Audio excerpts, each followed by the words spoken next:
Today I am attempting to solve a Rubik's Cube by the beginner's method. Let's solve it.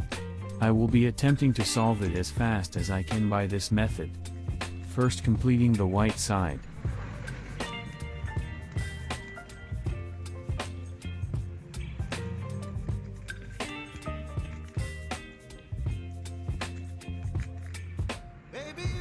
Then second layer.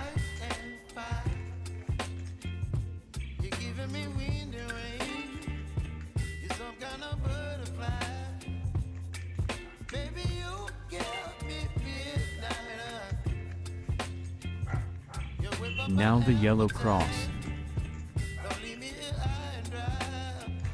And the last layer.